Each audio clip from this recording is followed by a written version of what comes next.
Сегодня у нас в гостях чрезвычайный полномочный посол Российской Федерации в Монголии Скандер Губарович Азизов. Добрый день. Самбайцайну, добрый день. Здравствуйте. Прежде всего, хочу поздравить вас с 70-й годовщиной Великой Отечественной войны. Разрешите мне тоже поздравить вас, всех ваших коллег, которые здесь присутствуют, с 70-летием нашей общей победы. Хотел бы с этим же славным юбилеем поздравить всех ваших телезрителей, всех почитателей творчества национального телевидения, всех наших монгольских друзей. С Днем Победы! Спасибо вам большое. И уже 70 лет прошло с тех пор, когда весь мир был пыли войны и пламени огня. И главная цель фашизма был Советский Союз. Но именно он завоевал победу над фашизмом. Да? И расскажите, пожалуйста, какие мероприятия проходят в Монголии в связи с 70-летием Победы? Спасибо за вопрос. Если можно, я буду время от времени справляться в справочном материале, потому что не просто охватить в двух словах всю палитру тех мероприятий, которые мы наметили, но не только самостоятельно, но еще и в сотрудничестве с монгольской стороной. Прежде всего, с таким важным ведомством, особенно в контексте этого большого праздника, большого юбилея, как Министерство обороны Монголии.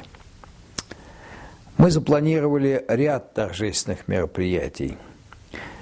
Прежде всего, в посольстве состоялось несколько церемоний вручения постоянно проживающим в Монголии российским и монгольским гражданам, ветеранам Великой Отечественной войны, медали 70 лет победы в Великой Отечественной войне 1941-1945 годов, учрежденной указом президента Российской Федерации Владимира Владимировича Путина.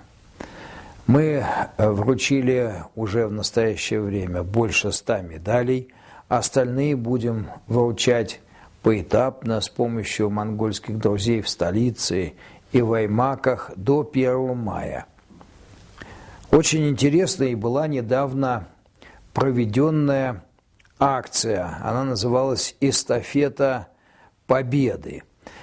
Эстафета преодолела в общей сложности около 4000 километров, прошла с востока на запад страны, через участки Баян-Ульгийского, Дарнотского, Халхингольского, а также Цыганурского пограничных отрядов Главного управления пограничной охраны Монголии. А центральные мероприятия, возможно, ваши телезрители, и вы это видели на некоторых каналах. Так вот, центральные мероприятия состоялись в Улан-Баторе на священной для каждого монгола горе Зайсан-Талгой, где расположен величественный мемориал памяти советских воинов. Помимо меня, сотрудников посольства, нашего военного атташе и его персонала, присутствовали также мои коллеги, послы Белоруссии Станислав Владимирович Чепурной и Казахстана Колыбек Ибрагимович Кабландин. Репортаж об одной из этих акций был показан по центральному российскому телевидению. И надо сказать, что он был снят очень неплохо и вызвал большой интерес у российской общественности.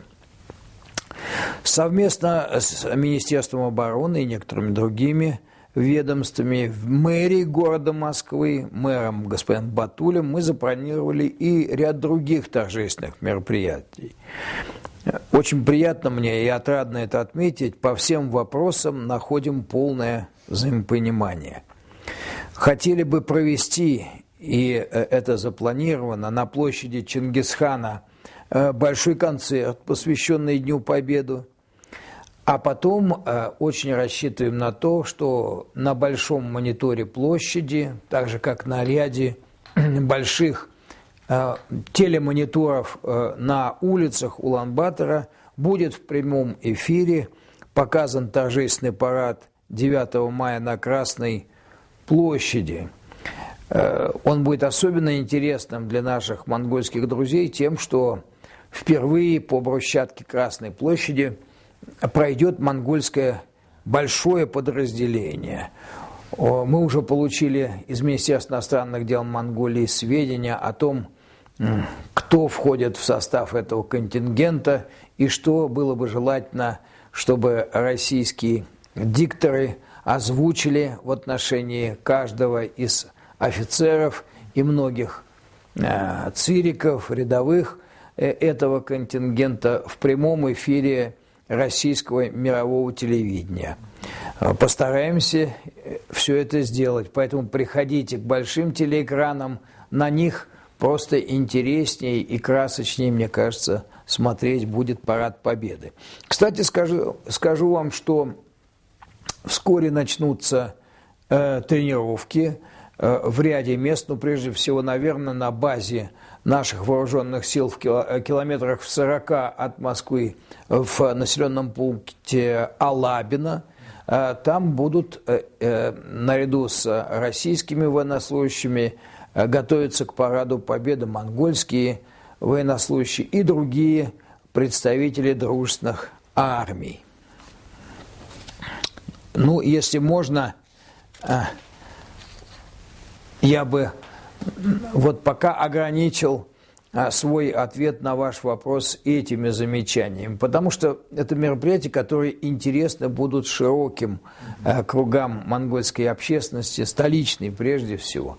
Но этим дело, конечно, не ограничится. Будут семинары, конференции, посвященные 70-летию Победы, будет несколько выступлений в средствах массовой информации моих и моих коллег по работе в Монголии. Спасибо. Очень интересно, что сейчас сколько ветеранов проживает в Монголии и сколько их осталось? Ну, если можно дать вам такой более-менее приблизительный ответ, а почему приблизительный, я поясню ниже, то я бы сказал, что по данным Министерства обороны Монголии, в настоящее время в стране насчитывается 342 ветерана Второй мировой войны, принимавших участие, например, в разгроме Квантунской армии в Северо-Восточном Китае осенью 1945 года. И за свои подвиги они были награждены медалями за победу над Японией. 3 гражданина Монголии имеют серьезные советские боевые награды, это боевые ордена. Это Даш-Зевек Сандагдош, и Минджик Гуржав. Они оба награждены очень высоким орденом, орденом Красной Звезды. А Ринцен Луфсан-Балдан, он удостоился ордена Великой Отечественной войны сразу 2 степеней, 1 и 2. Ну, в целом же данный вопрос, вот, который вы мне сейчас поставили, он еще ждет своего исчерпывающего исследования и хороших аналитиков. Ведь многие из тех, кто проживал в то время в Монголии, уходили на фронт и оформлялись добровольцами через военкоматы уже в Кяхте и других городах Бурятии Советского Союза.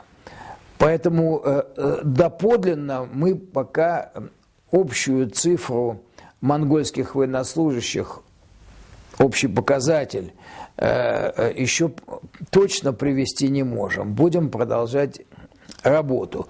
Ну, конечно, участвовали в Великой Отечественной войне и советские граждане, ныне российские граждане, постоянно проживающие в Монголии.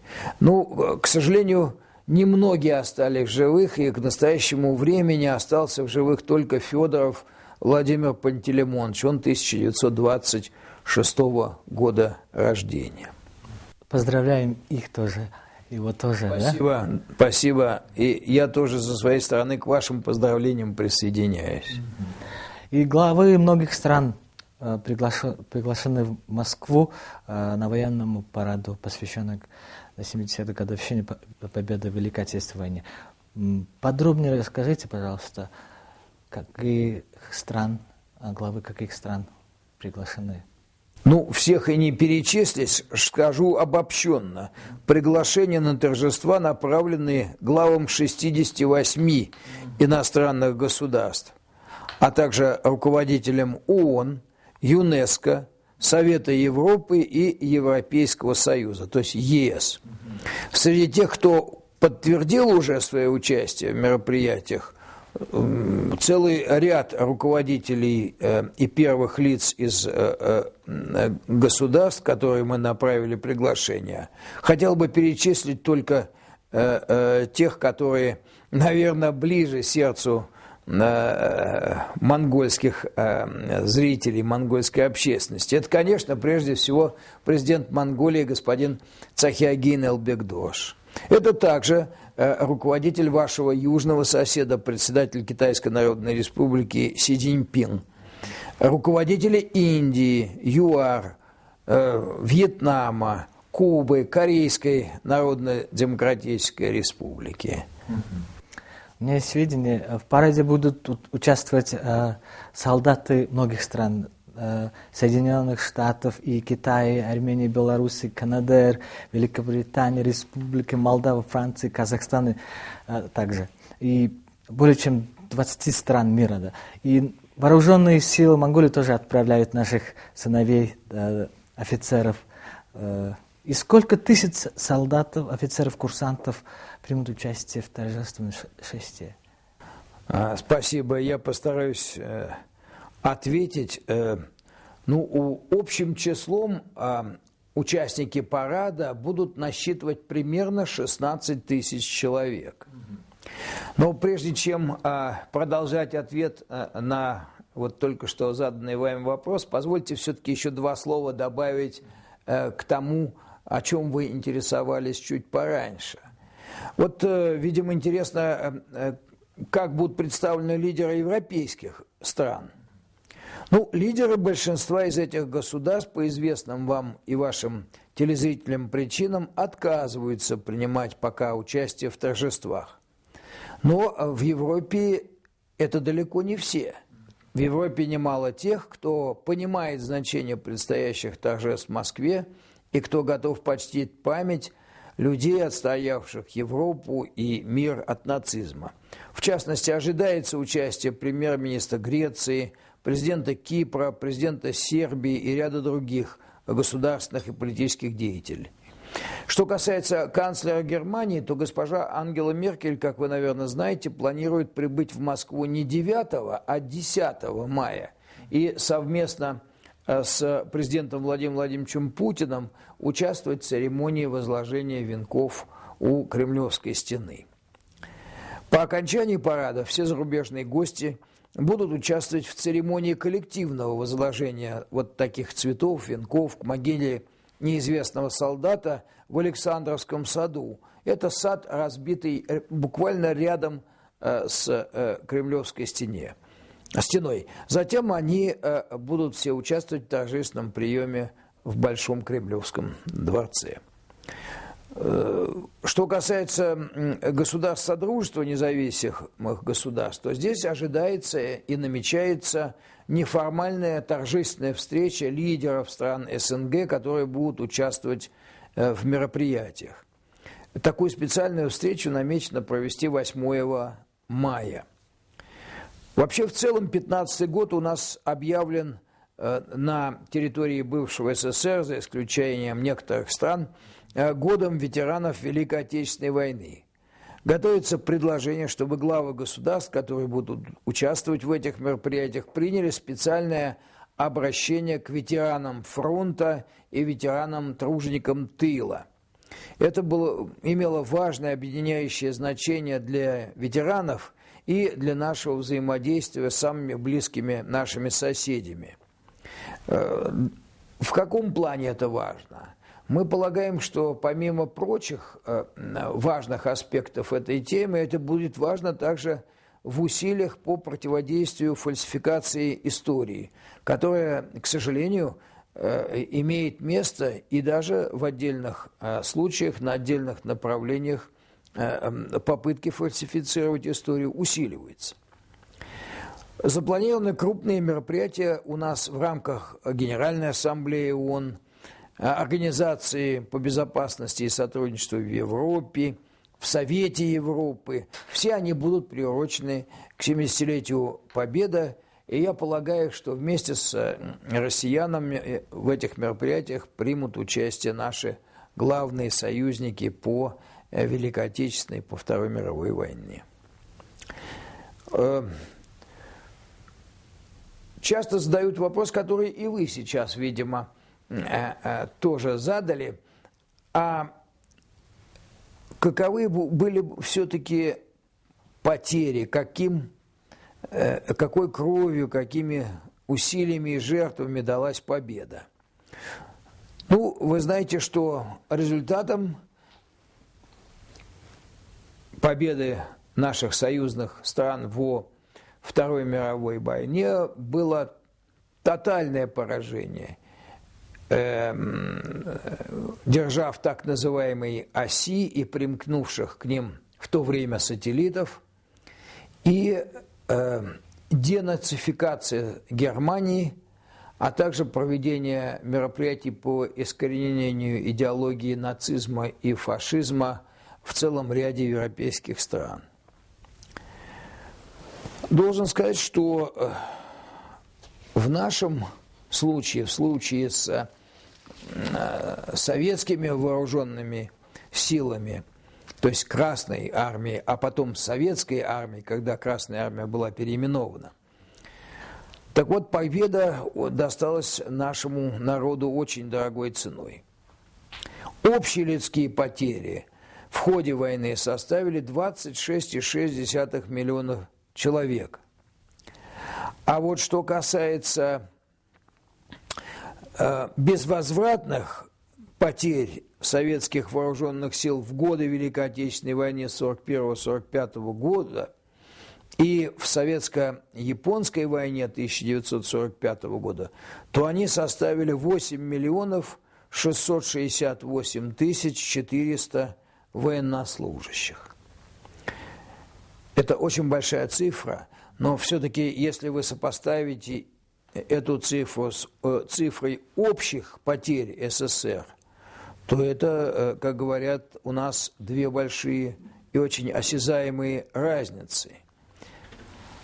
Кто входит в число тех, кто является общими потерями Советского Союза? Ведь это не только убитые в бою и умершие от ран военнослужащие партизаны. Не только вот эти 8 миллионов 668 тысяч 400 человек. Это и прежде всего мирные советские граждане. Они погибли от бомбежек и артобстрелов, умерли от голода и болезней, были расстреляны карателями и замучены в концлагерях военнопленных, а также партийные, комсомольские и советские активисты, с которыми, как вы знаете, немцы в то время, фашистская Германия, расправлялись очень жестоко. Оккупанты полностью или частично разрушили и сожгли 1710 городов и поселков, свыше 70 тысяч сел и деревень. Ну, сумма ущерба, нанесенного Советскому Союзу, на самом деле не поддается нормальному экономическому анализу. Но если отрешиться на минутку от эмоций и стать на почву голой экономической науки, то по некоторым оценкам ущерб составил 679 миллиардов тогдашних рублей, не нынешних. Но результатом этой победы, этих героических, огромных жертв, стало, конечно, множество важнейших явлений, надолго утвердившихся в современном мире. Ну, прежде всего, вырос авторитет Советского Союза расширились связи с другими государствами мира. До войны было у нас всего 25 признаний и установлений дипломатических отношений, а к началу войны уже 49. После войны почти не было таких государств, которые не признавали бы Советский Союз. Была создана Организация Объединенных Наций коллективными усилиями держав-победителей. Она существует и сейчас как важнейший универсальный инструмент регулирования повседневных, а в иных ситуациях критических и даже драматических событий в мире. Современный мир непредставим нынче без Организации Объединенных Наций и его Совета Безопасности. Организация является самым важным хранителем и стражем, интерпретатором международного права. Это очень важно для России, для Монголии, для других стран, которые, как и мы с вами, руководствуются в своих действиях, в своей повседневной внешнеполитической практике нормами и принципами международного права. После войны, к сожалению, несмотря на всю заинтересованность Москвы, не удалось сохранить единство союзных держав. Оно постепенно размывалось, и, как вы знаете, к концу 40-х годов, в 50-е годы особенно, шло формирование двух противостоявших друг другу военно-политических блоков, общественно-экономических систем, культурно-ценностных пространств и двух полярно противоположных идеологий. Что еще показало вот это крупнейшее, дотоле невиданное в жизни народов земного шара столкновение двух огромных противостоявших друг другу мощнейших блоков? Война подтвердила, что решающей силой истории и главным творцом победы в войнах такого калибра, масштаба и размаха является, конечно же, народ, народы стран, участвующих в войнах. Она убедительно показала, что сила народа заключается в его единении, его духовной сплоченности, в отстаивании справедливого дела. Это чрезвычайно важно для любого человека. Если народ знает, что цель, во имя которой он ведет отчаянную вооруженную борьбу с очень сильными противниками, справедлива, он будет делать все от него зависящее для того, чтобы этой победы добиться. Но исторический опыт войны, Второй мировой войны, впрочем, как и Первой мировой войны, показал еще одну важную вещь. На наш взгляд, это особенно важно сейчас.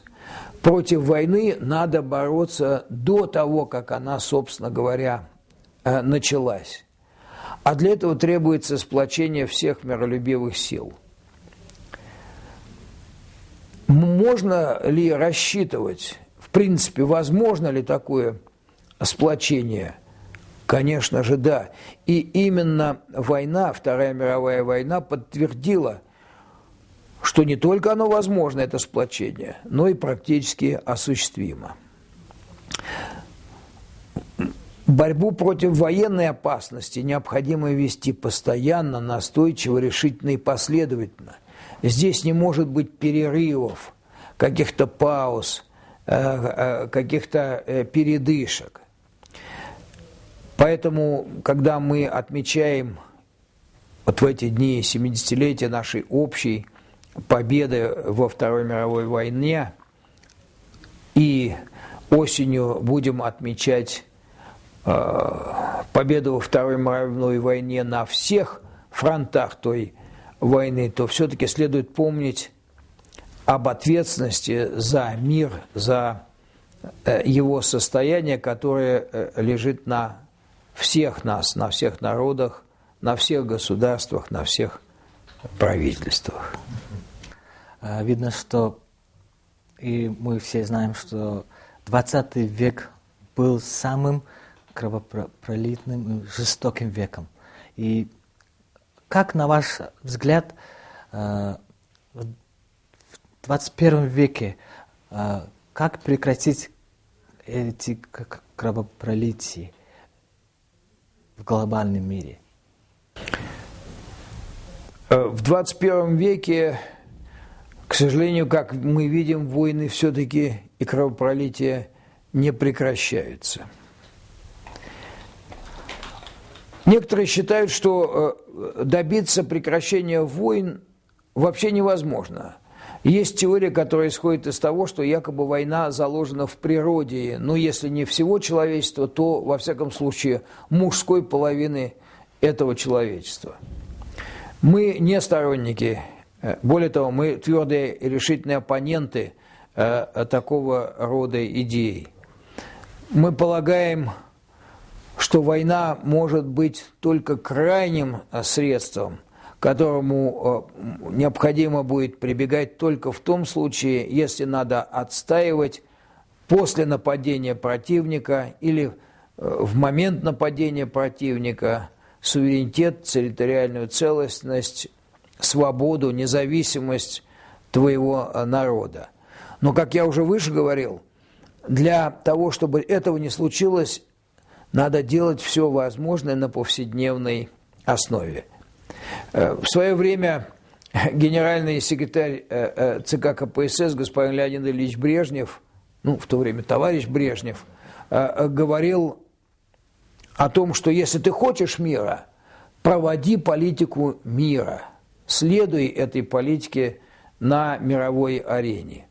Мне кажется, что в принципе при той взаимозависимости мира, которая в последние десятилетия установилась на нашей планете, при том глубоком взаимопроникновении интересов различных государств и народов, которое также утвердилось в самые последние годы, и также принимая во внимание разрушительную мощь, катастрофическую для человечества разрушительную мощь, которые приобрели отдельные виды вооружений, уже даже не оружие массового поражения, а обычные конвенциальные вооружения, которые могут быть оснащены теми или иными боеприпасами огромной разрушительной силы. Вот, принимая во внимание все эти обстоятельства и многие другие, есть все-таки возможность избегать сначала, наверное, крупных, серьезных военных конфликтов на нашей планете, а в перспективе и всех конфликтов. Потому что, наверное, нам всем не хватает одного понимания, что, конечно, важны ресурсы, важны моря и реки, озера, леса и полезные ископаемые, но важнее всего все-таки человек. Потому что без человека всю красоту нашей Земли никто не в состоянии оценить. Собственно говоря, живем мы для себя, для людей на этой планете. И если мы будем исходить из этого, из приоритета человеческой жизни над всем остальным, мы, наверное, можем добиться хороших результатов в искоренении такого явления, как войны государств и народов. Когда это будет? Будет ли это, как вы заметили, в 21 веке или несколько позже, никто сейчас, пожалуй, не предскажет. Но наше дело, мне кажется, стремиться к такому состоянию, когда конфликты, они неизбежны, споры, они обязательно будут, столкновения интересов, они объективны и зачастую неизбежны, все-таки будут решаться не с помощью вооруженных сил, а с помощью доводов, аргументов, прежде всего в опоре на международное право. Потому что международное право – это глобального характера, нынешнее международное право. Это все-таки не какой-то застарелый феномен, который можно спокойно отбросить в сторону. Это новое явление, которое продолжает развиваться и которое в будущем может дать очень многое всему человечеству. Поэтому мы за примат международного права в разрешении международных споров, какого бы общественно-правового, государственно-правового, допустим, публично-правового или частно-правового характера эти международные споры и разбирательства ни были. И мы также за, конечно, приоритет в мире голоса тех институтов, которые и зиждятся на базе международного права и сами собой олицетворяют международное право.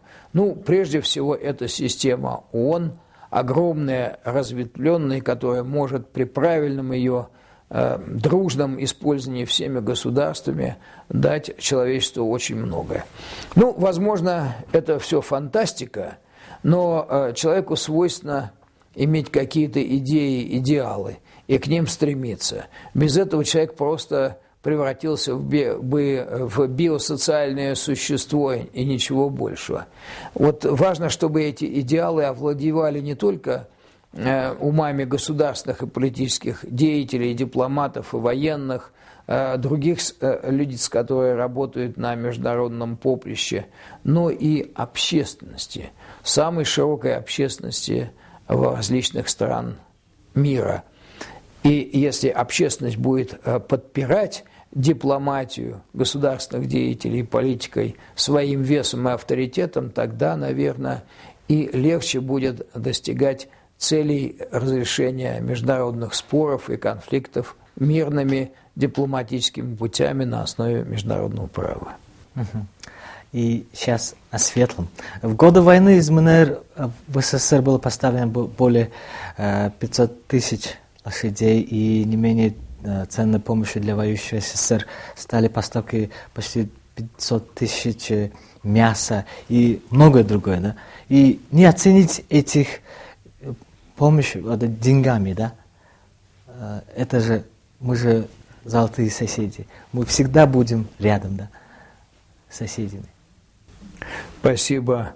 Ну, неоспорим огромный вклад Монголии в содействие Советскому Союзу в обеспечении победы как в Великой Отечественной войне, так в целом во Второй мировой войне. Ну, Монголия была в числе самых первых государств, которые немедленно протянули своему союзнику руку помощи и выступили на стороне Советского Союза. Все знают знаменитую поговорку, может быть, пословицу: «Друг познается в беде». Вот когда беда пришла в Большой Советский дом, Монголия была среди тех, кто оказался на стороне Советского Союза, советского народа.